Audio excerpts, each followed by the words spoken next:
Do we really need a recap? Hey, my little cherubs. Why the glum mugs?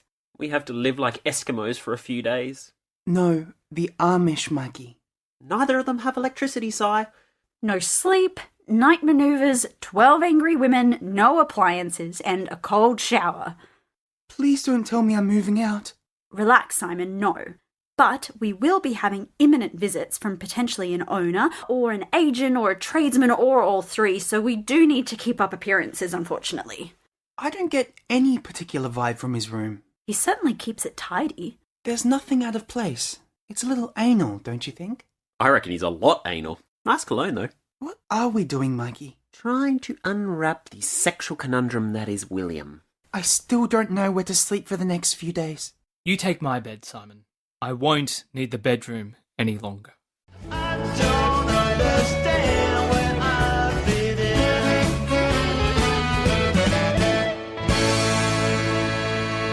Friends of Dorothy, Episode 7, Where There's a Will, There's a Way, by David Rector. Sunday, 6:05 p.m. Mikey, Steph and Simon are on chairs facing the kitchen.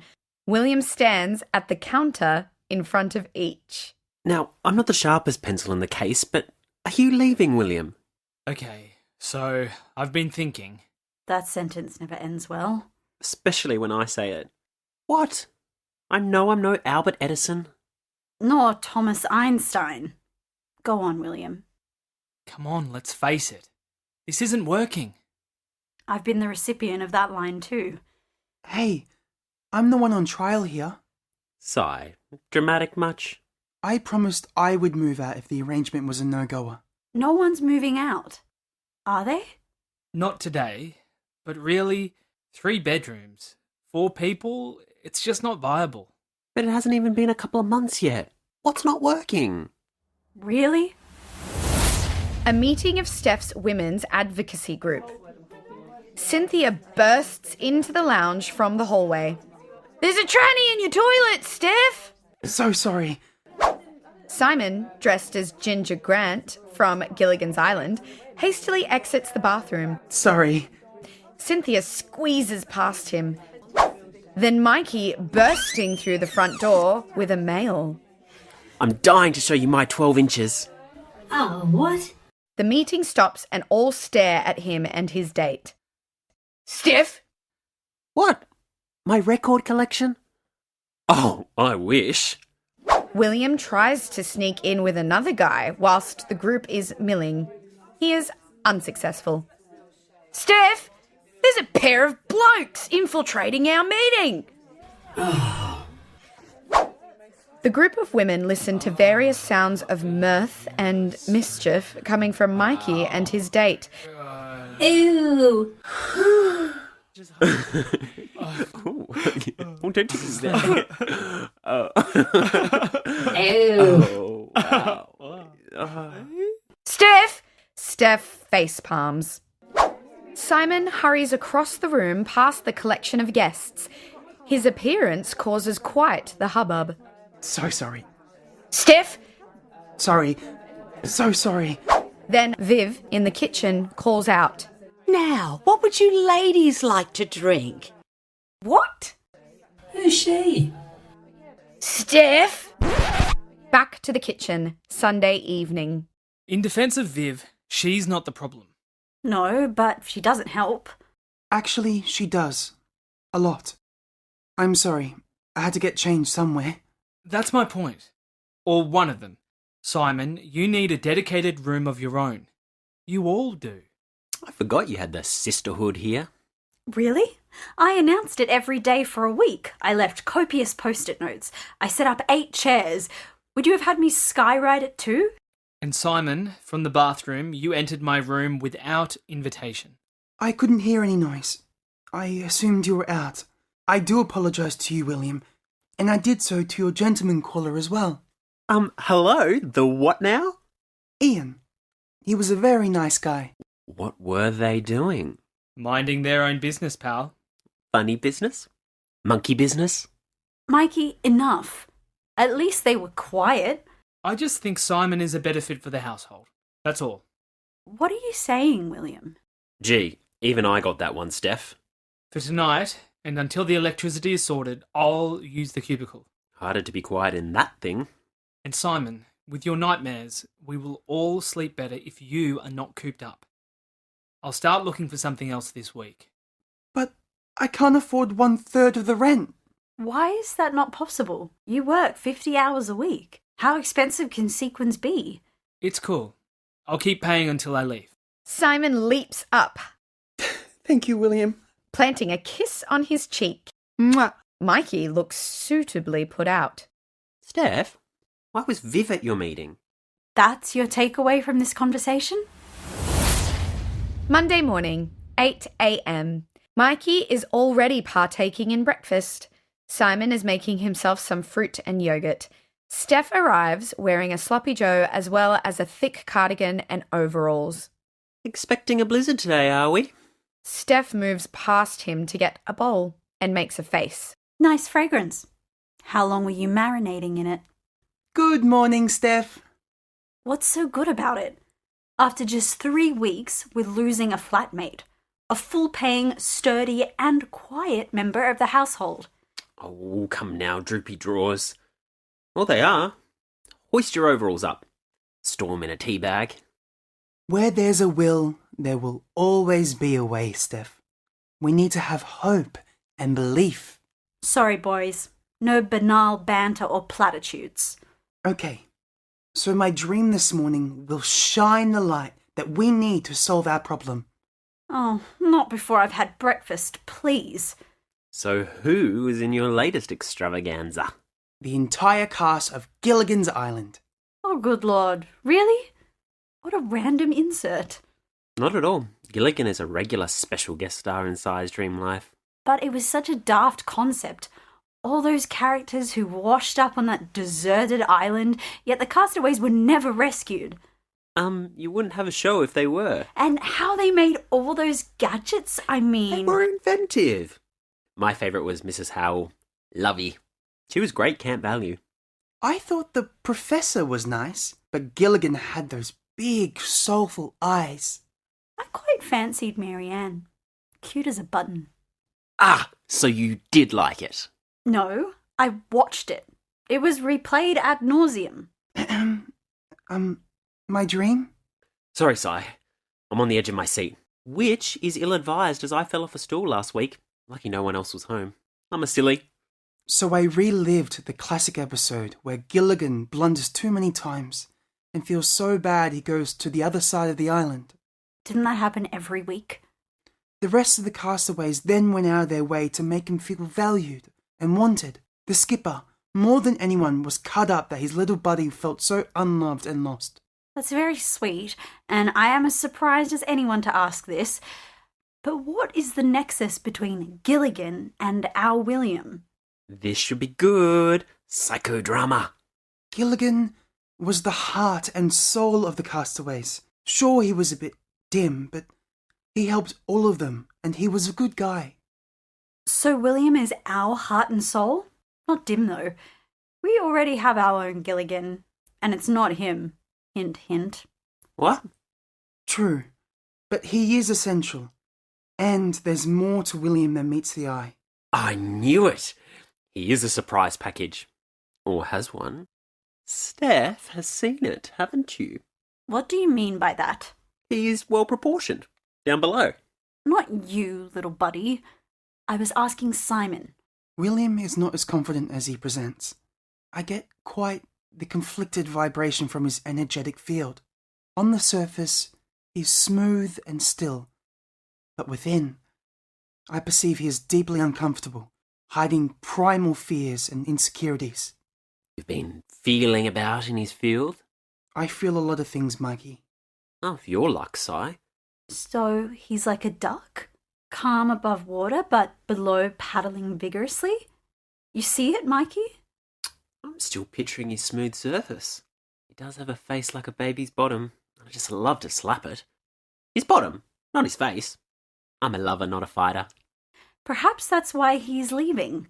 What? It's my fault? Well, you are incredibly indelicate on all matters personal, and you do convey a very explicitly graphic and provocative expression of your sexuality, which you practice in an excessively prolific fashion. Are you calling me a trollop? I'm doing my fervent best not to. No one is to blame. We are all imperfect vessels. Some wear it more obviously. Steph's got enough layers for all of us. My dear sweet mother would say, it takes all types to make a world. So what pearl of an extraction can we glean from your symbolic, popular culture-centric slumbering anecdote, Simon? Swallowing the dictionary is not breakfast. We must wrap our arms and positive energies around William, so he may feel and be as valued and safe as possible in order to stay with us. He clearly is displaying a very fragile aura right now. But he's rock solid, isn't he? If you say so. Hard to know from looking. I don't normally take you to task, Mikey, but maybe if you didn't consider him a sex object, but just as your fellow flatmate and a very human being, he might be more at home here. So it is my fault. No, but if there is some merit to Simon's assessment, then leaving him be would be good. Well, a boy can look but not touch. Unless you're in the dark, in which case it's every man for himself. An absolute free-for-all. Maybe he doesn't like being sized up, visually undressed and fantasized over. I know I wouldn't. Didn't you tell me before he moved in that he wasn't your type? He isn't, but he is attractive. So what's the difference there, Mikey? There's so many men, so little time. I like a certain brand of bloke, but that doesn't mean I don't enjoy the charms of others. But there are so many fish in the sea. Maybe, but I just seem to find creatures with tentacles, sharp teeth, big googly eyes, or I end up with crabs. Not literally. Mikey, not suitable for breakfast. I was just keeping the maritime motive going. Why do you think he's leaving, Steph? I've been mulling over it. Ostensibly, he says it is the 4 people into 3 rooms. Perhaps that is just a rationale. Maybe he isn't as alternative as we thought or hoped. This house does have a pulsatingly dynamic queer vibration to it. Mikey is full on. We like queer. You may have a point. Maybe he is entirely straight and he lied to us just to find a place to live. Nonsense! He's gay and just can't admit it. Well, we can't get inside his head to find out. So I can. He's a mind reader. I have a premonition of my own. You are going to be late for work, Mikey. Great, Steph! Living with me is catching on. If you can nut out which way Swingin' Willie likes it, let me know. You're incorrigible. Well, don't corrige me then. Toodles. Mikey exits. Steph shakes her head, hiding her smile. Monday, 10 a.m. Steph is sprawled on the sofa, flanked by books. Simon wanders in. No poring over tea leaves, crystal balls, or a Ouija board this morning? I just can't do it today. My vision's haywire. All my channels feel blocked right now. I could get you something from the health food store to attend to that. Or the pharmacy stocks a specific apparatus. I know you're teasing me, but thank you. You certainly had a vision about William. He's very close to home. He is home to me. I can see how fond you are of him. He's like a big brother, always kind and protective. He'd bend over backwards for me. Just as well Mikey didn't hear that. I imagine, for you, this is not just about losing him and 1/3 of the rent, is it? Well, I would feel more assuaged if you were forthcoming with money, but that's for another conversation. But I do feel like I've failed. Steph, what have you done wrong? You didn't invade his privacy like Mikey and I did. I promised him a Queertopia. I wanted that for us all. A place where we could safely coexist. And we have it. You made that. I've never lived with such a gay, friendly energy. Well, you have Mikey to thank for that. Come on, Steph. You are just as queer. More, maybe. I hope that's a compliment. It is. I know you and I haven't always seen eye to eye, but you've made me feel welcome. Oh, you're good. Maybe you should write my psychology essay that's due tomorrow. Books and I are not good companions. I prefer my crystals and my cards and my balls. I've asked you before to keep those to yourself. Seriously, you are cluey, Simon. What more could you have done for William? I don't know. Just feel like I don't understand him. I don't know who he is. What if he doesn't know who he is? Okay, now you're just showing off. You've been hiding your light under a bushel. Is that like an upside-down candelabra? Sounds good to me. Oh, I can't focus today either. And who knows when that Sparky will be back. They said between 9 and 5. Not going to uni or work today? I can't. Either Mikey or I have to be here to provide access for the electrician. I don't trust the agent not to snoop around. If they get wind that there's 4 living here, we'll all be finding somewhere else to live. So you're womaning the barricades. I guess so. Our inner sanctum must be guarded. 11:15 a.m. Steph wanders back into the lounge from the courtyard. She sees the mess she has made and covers her eyes in shame. Hidey-hi, hidey-ho! Steph eye rolls, steps back so as not to be seen or heard. Hey-ho, I come bearing gifts. Hi, Viv. I'll give you a hand. Oh, my goodness. Are you moving in? No. Don't be a silly sauce. You got too many people now. There's more bits on the doorstep. Hi, Viv. What is all this? Spring clean in autumn? No, I know you're saving on electricity, so I had a rummage around and thought you'd make good use of these odds and sods. Viv peers around the messy room. Steph looks embarrassed. Are you planning on your own jumble sale? Something like that. I'll tidy up. I knew you were in as I hadn't seen you today. You certainly take that neighbourhood watch seriously, don't you?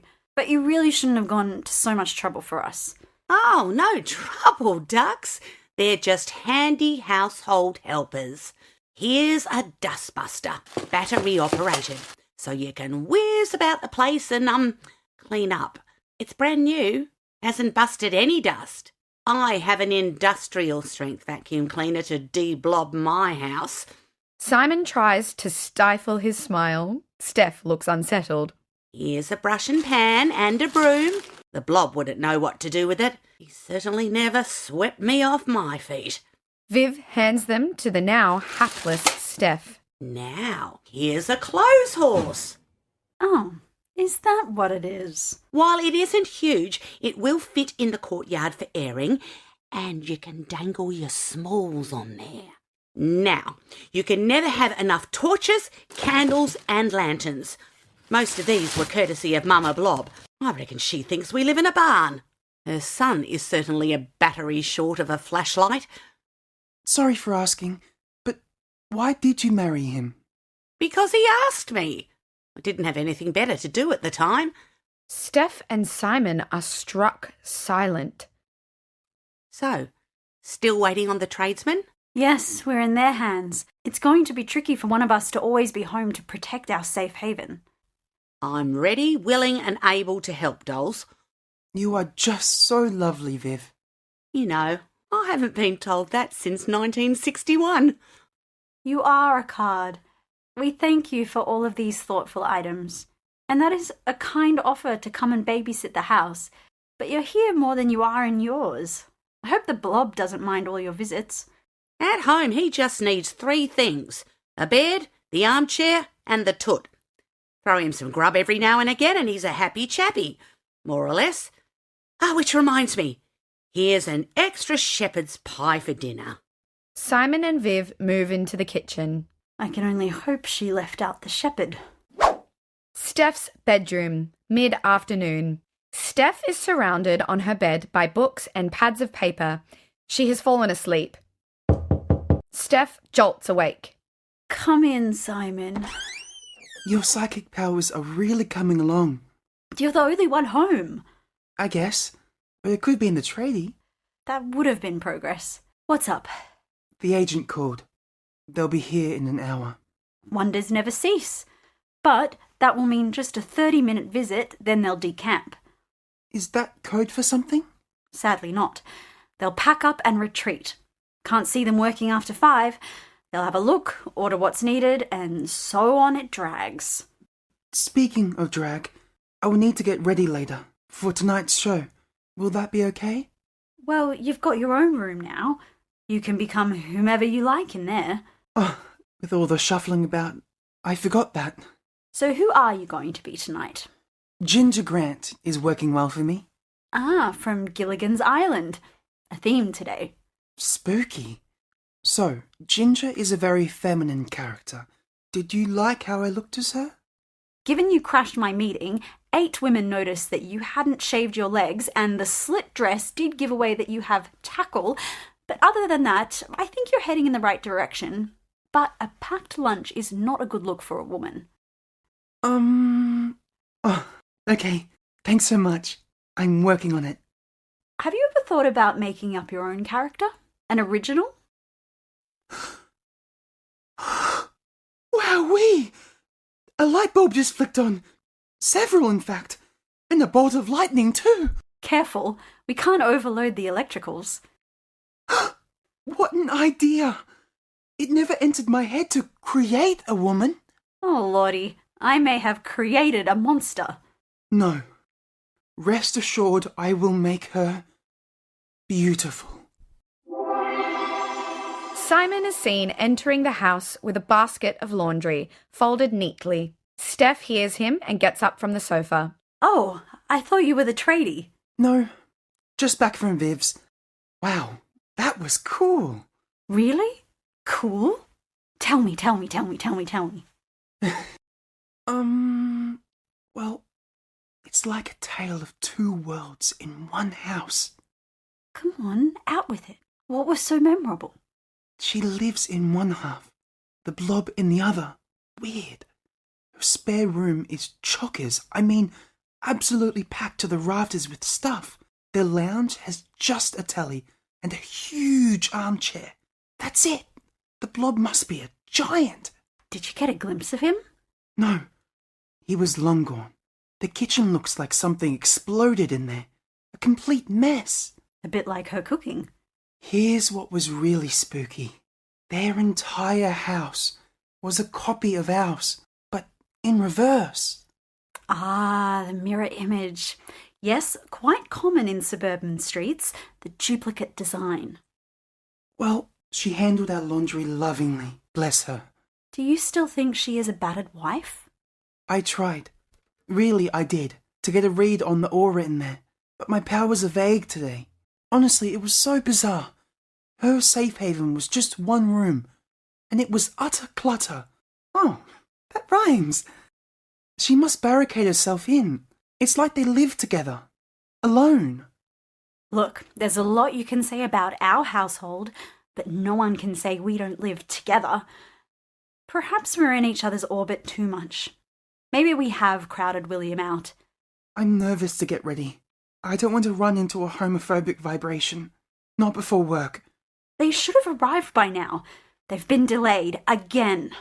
You know, I am fed up with our fear and their loathing. This is our house. Why do we have to remove the very things that make us who we are? Wasn't it you that told us to hide stuff? No, us. We can't have 4 flatmates. Oh, so why should Mikey have to hide his camperatises? Or is that camperati? He shouldn't. I did notice he wore especially conservative attire to work, probably for fear of meeting the tradie. Straight people don't second-guess how they dress or fear what their accessories might give away about their sexual preference. I won't let anyone harass you, Simon. But maybe wait till 5. Cup of tea? Rosehip? Only you and I drink it.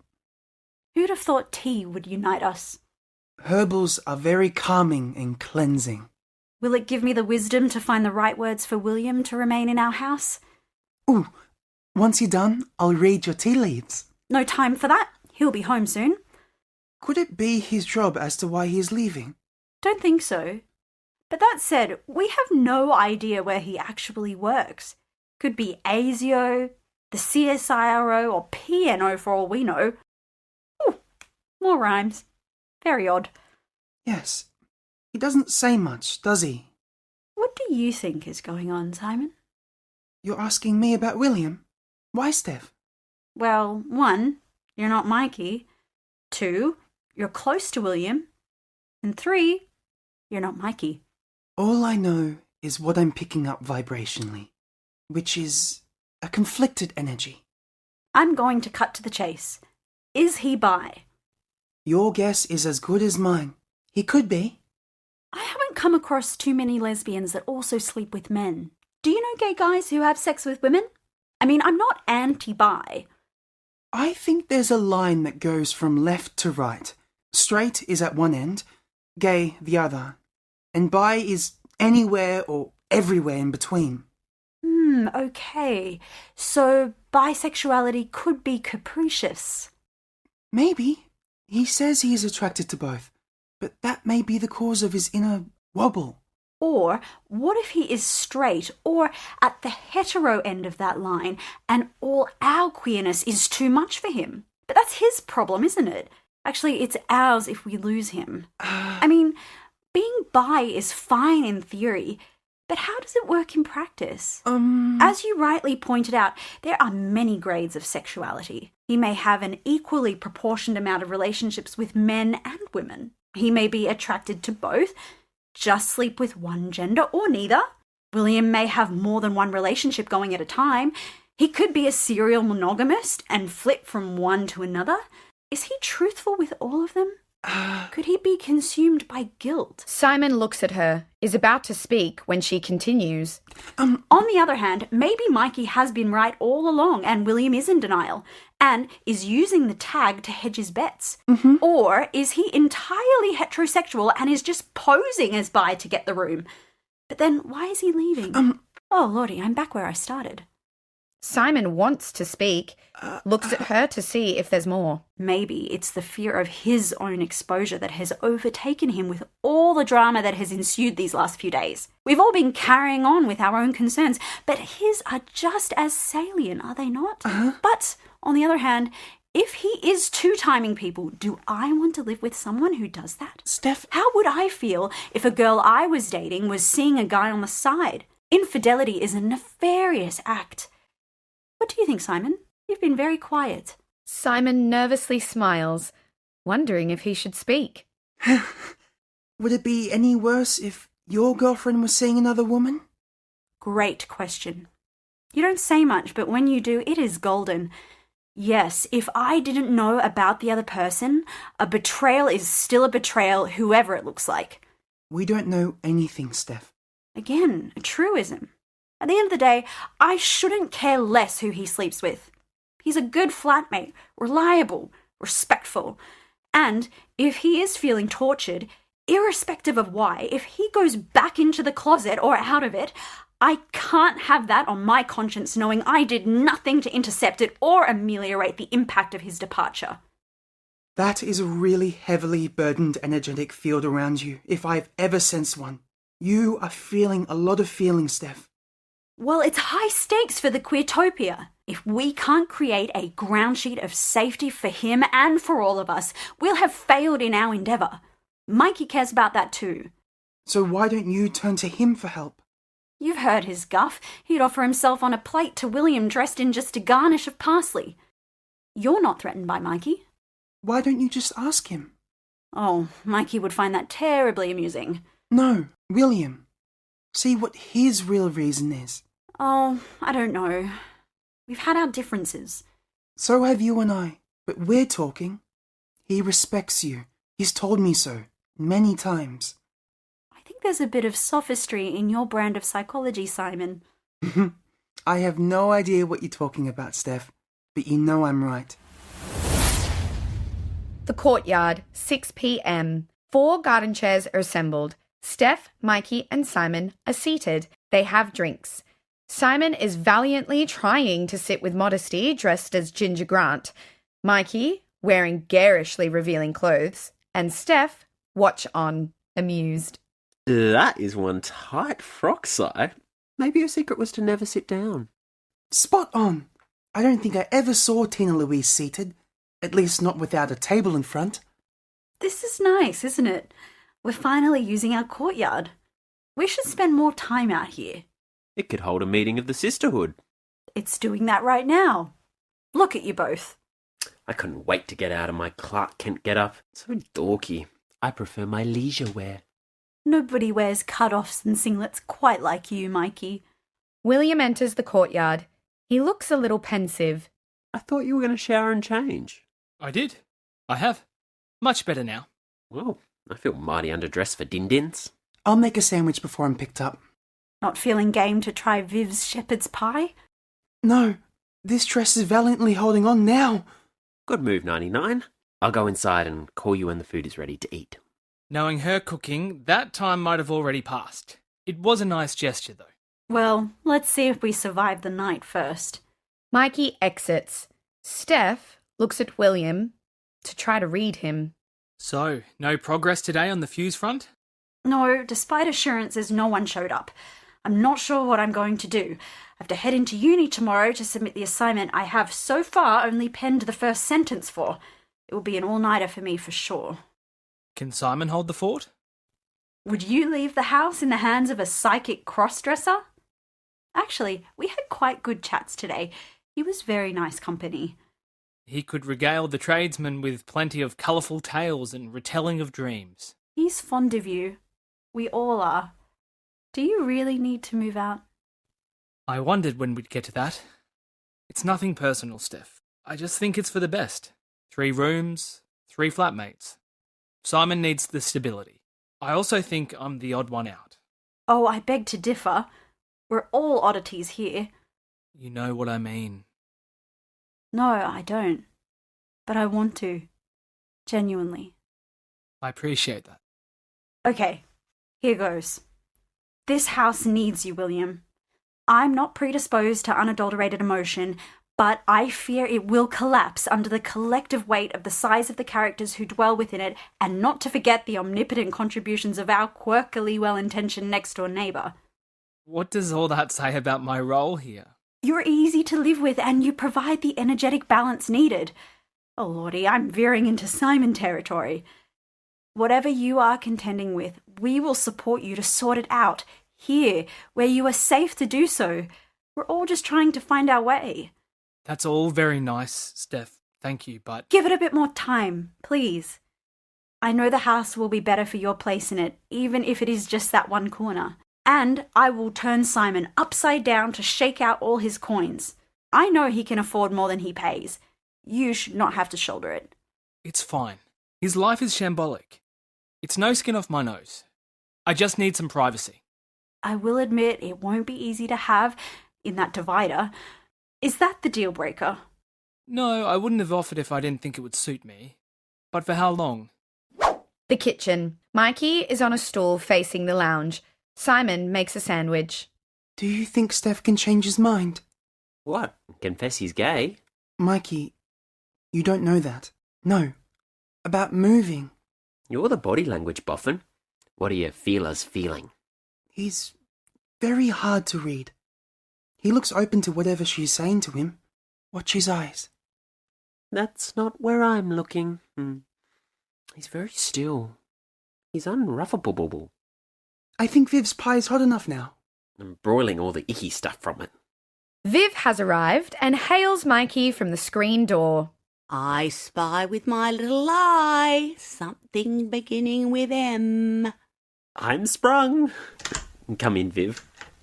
I can smell my latest creation. Oh, you got a whiff of it too. Huh? I forgot to... Oh, you have company. Sorry. It's me, Simon. We'll go to the foot of our stairs. We haven't got stairs. It's a saying.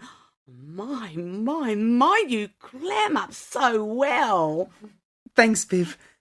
I'm Ginger Grant. Oh, Gilligan's Island's movie star. Well, you cut a fine figure. Oh, I've made a dessert. You really do spoil us. What is it? Viv looks around and sees William and Steph talking outside. They're having a D&M. Why, Viv, you've really picked up our sayings. Back in the courtyard. I'll stay for a trial period in there. Whatever you need, just tell us. Where do I begin, Steph? My sexuality, my business, okay? Mikey, Say no more. I'd have him desexed, but then he'd be bereft of everything else that makes him, well, Mikey. I'll try and put a leash on him. He's harmless. Whatever it is you are grappling with, what I do know is that you answered our advertisement for a reason. Only you know why. But you are always welcome here. thanks, Steph. That does help. It'll be okay. Dinner must be ready. I see that the entertainment has arrived. Steph exits the courtyard, leaving William reflective. Hi, Viv.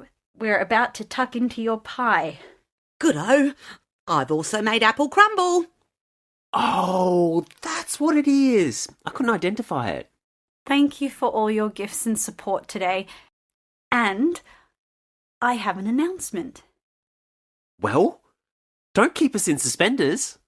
William has agreed to stay on for a trial period. He'll sleep in the divider in the lounge and will keep his belongings in what will now be Simon's room. But I request, nay insist, that everyone, especially you, Mikey, leave him be. No teasing, no taunting, no cajoling. We treat him as we want to be treated. We look after our own kind. Got it? Got it, Steph. Shh, here he comes. Now you're all here, I have something to say. Oh, for the love of everything that's holy, no! On the edge of your seat? Don't fall off. The naughty one, Mikey, is inhabited by Declan Clifford. Tessa Nielsen voices the erudite Steph. Soulful Simon is courtesy of River Stevens. Riley Nottingham plays the enigmatic William. Cooey, I'm Martine Halliday and I'm Viv. My name is Barry Michael, and the songs featured here were written and performed by me. Recorded at Big Ears Audio by Adrian Ricciotti and Tony Lazaro. And I'm Joanna Halliday, and I've been your storyteller. Friends of Dorothy was written, produced, directed, and edited by David Rector. So much power. Why, oh, why, baby, can't we get along? Why, oh, why, baby, can't we get along? We've been fussing and fighting ever since we've been fussing and fighting ever since we've been fussing and fighting ever since we begun.